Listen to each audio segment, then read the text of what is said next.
All right, now, before putting the rotor on, the surface of this hub is not clean or even. If you don't clean this portion and place a new rotor against it, it can cause almost the same feeling as a warped rotor. So we recommend cleaning it off. So the surface is clean, we can put our new rotor on top. Before putting the caliper bracket on, we need new caliper hardware. So removing the old parts and installing the provided new brake sliders.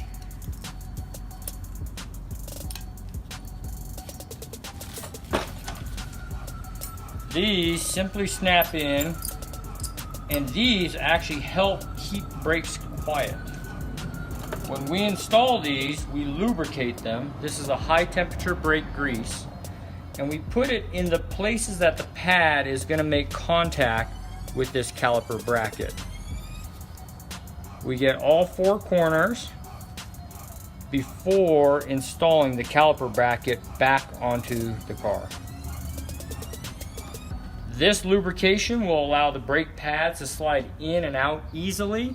So when you ask for brake pressure, it'll squeeze, and when you let go of your brakes, it'll release also.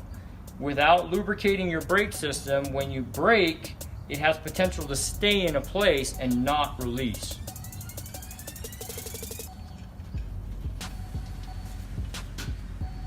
Now, we just simply install the caliper bracket back onto the car, and this caliper bracket is going to receive a lot of pressure, so it's important to make sure that when we tighten the back bolts that hold this, that we get a nice firm pressure on tightening it.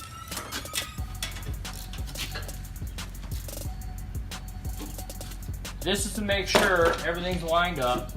We also want to make sure the rotor spins freely and you don't hear it dragging on the new hardware. Sometimes hardware will come and you'll have to adjust it so you don't have brake noises. Prior to putting brake pads on, we choose to use an additive. It's called a stop squeal. This is a product, mostly this is a graphite. The idea is that when you first put brakes on a car, you have a new flat surface that is different than this new flat surface.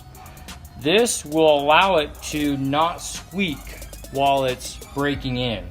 This is a treatment that we do to our pads simply to help with the break-in procedure so that it's not annoying to the customers. We simply put it on, allow it to dry. Once dried, we can put it on. To compress this caliper, we have a special tool. We put it in here, and it'll create pressure on the piston inside the caliper. When doing this, you can press it and push the fluid all the way back to the master cylinder, which is not recommended, mostly because a lot of newer cars, their ABS system does not like that.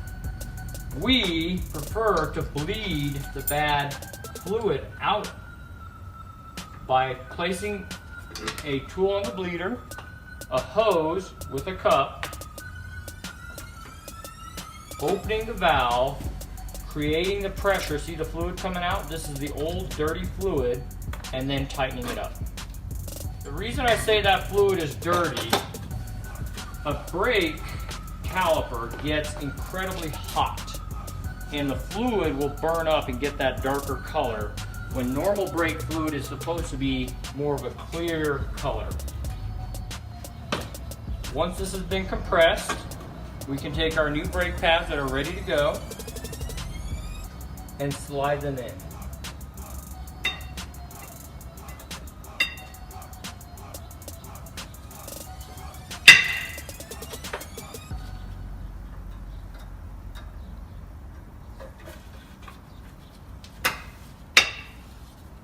Making sure the pads are seated properly and tight is important.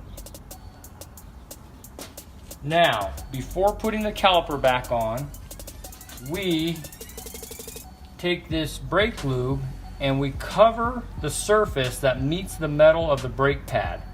This creates an insulation or a dampening factor so that harmonics from the rotor don't create a squeal or a noise. We lubricate the inside of these forks on the front end of the caliper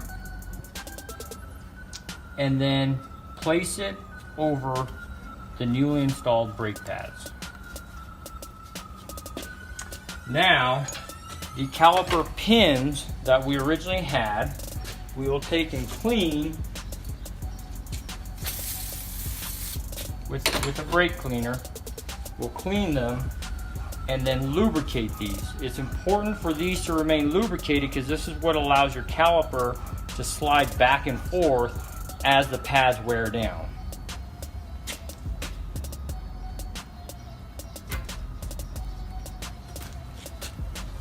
When these components aren't lubricated properly, you can have pads that wear down in one corner, or pads that one will wear out faster than the other, or you have a higher tendency of getting brake squeals and noises because they're not installed the way they were designed, in that they need to have components to help dampen the harmonics that come from them.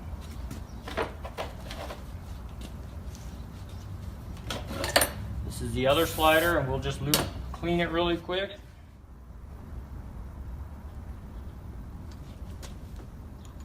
And install it. Now, making sure that these are tightened correctly and have adequate strength on them. Make sure these caliper bolts are tightened. Oftentimes people will forget to tighten these, and we'll see cars come in where the caliper has fallen off and it rides on the inside of the wheel. That completes a brake rotor and pad replacement, installed and lubricated like it's supposed to. Hey guys, Sally Tungmala here, and if you like that video, go ahead and push like and subscribe to our channel. Ring that little bell so that you get the notification every Wednesday when we post videos. Go ahead and leave us a comment below. Let us know what you thought. Let us know if you agree, if you don't agree. Let us know. We love honest opinions. Lastly, go follow us on Instagram. Our link is in the description, and we will see you guys next Wednesday.